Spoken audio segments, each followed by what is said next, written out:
guys, Kabina, and then magluluto tayo ng fried rice na kimchi fried rice. So, papakita ko sa inyo yung unang niluto ko muna na egg. So, yan ang isasahog natin na egg. Ayan, niluto ko siya. Ayan. So, guys, magluluto tayo ng bangus. Pakita ko sa inyo yung bangus na ipiprito. So, ito yung bangus, guys. Yes.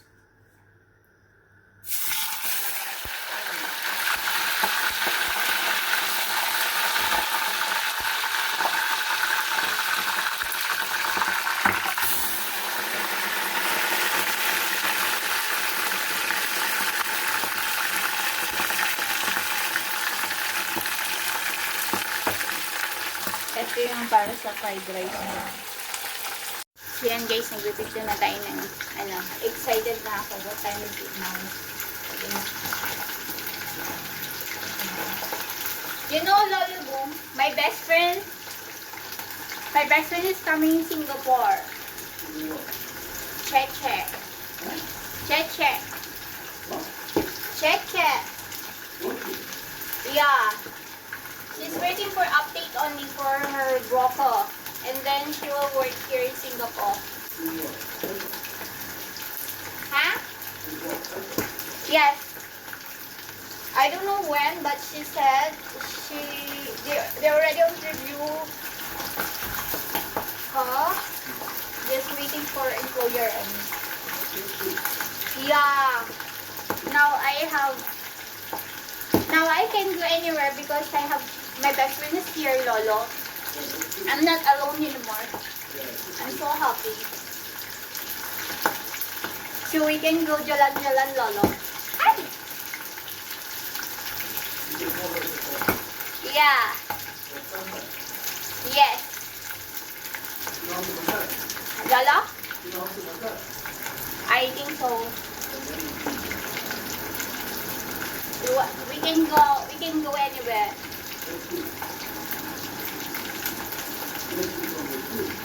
Yeah, luckily she applied here. If not, then I always alone. Huh?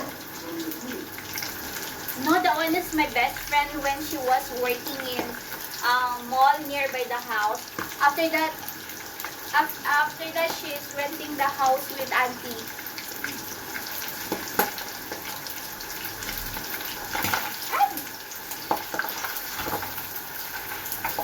That time I was college, Lolo. First year college. Yeah. Long time ago. This is my best friend. I'm so excited. Huh? Yeah.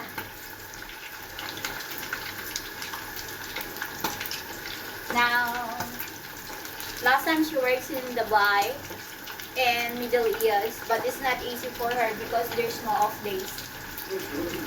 Yeah, I think 3 years. The contract is 3 years. Same. But they a lot. 10 helper inside the house. That's why she's not boring.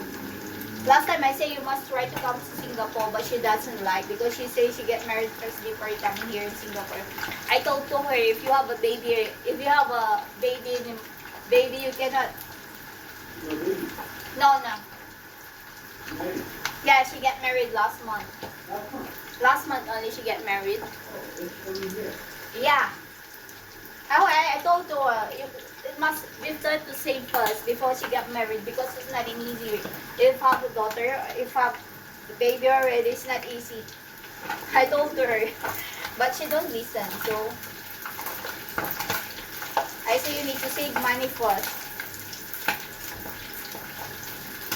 But she's still young, Lolo. I think like how old she is. Yeah, like that, 35 years old. She's still young. I'm older than her. The time, Lolo, if they don't have a food, because she's working as a janitress in the mall, and after that, if she don't have a food, I give her food, and then my auntie say, why you give it the food for her? Because I say with my auntie Lolo, I say that she don't have a salary, salary not yet come. That's why I help her. Then I get rice in the house. I get food. That time. Hi.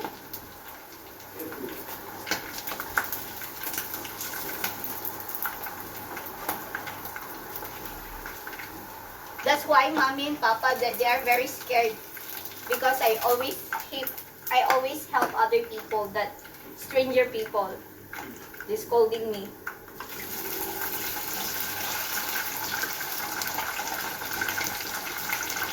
They also scold me.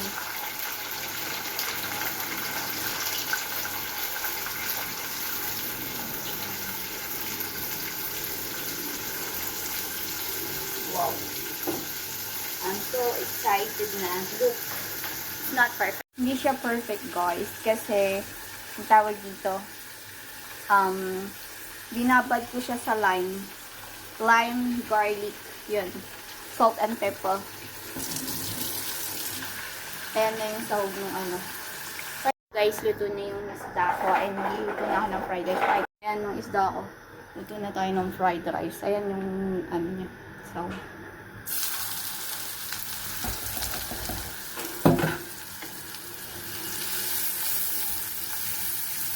Luto na yung ano yung sibuyas ko. Lalagay ko na yung kanin.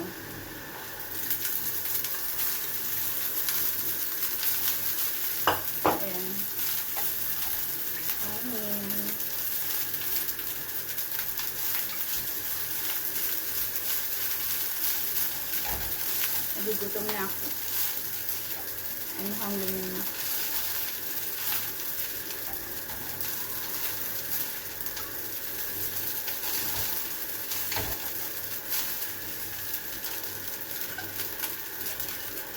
Nilagay ko na yung kanin, guys.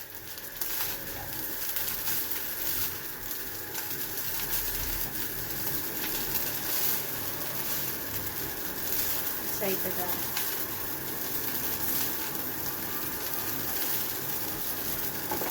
Yung kanin, lagay ko na yung egg. Egg! So guys, ilagay natin yung kimchi.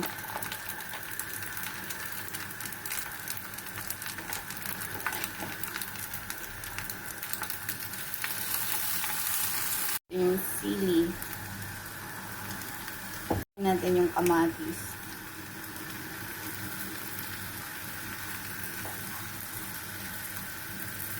So guys, luto na siya. Pa tayo. Fried rice. Nice. Is it nice, Lolo? Then sprinkle this. Oh my goodness. And then we have a bingos. So, laran! Guys, luto na yung dinner ko. So, ipa-bless muna tayo kay Papa Jesus. And then, Lord, thank you po sa blessings na ipinagkaloob niyo po sa akin. Sana lahat po ng tao nakakahain po ng maayos, pamilya ko, ang anak ko, at mga magulang ko, at mga kapatid ko. At lalong-lalo din po yung mga makakatulong na katulad ko po at buong mundo. In Jesus' name, amen. So guys, let's eat na. So, alam nyo ba? And, we gonna eat it. We eat now.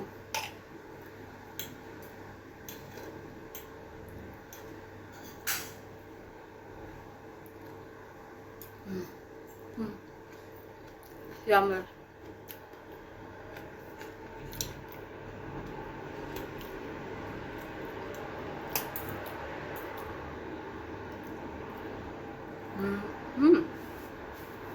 Ang sarap. Dito pa ako kumain sa kitchen. Tapos doon ko na ipagtutuloy yung kain ko sa sa sofa. Yummer.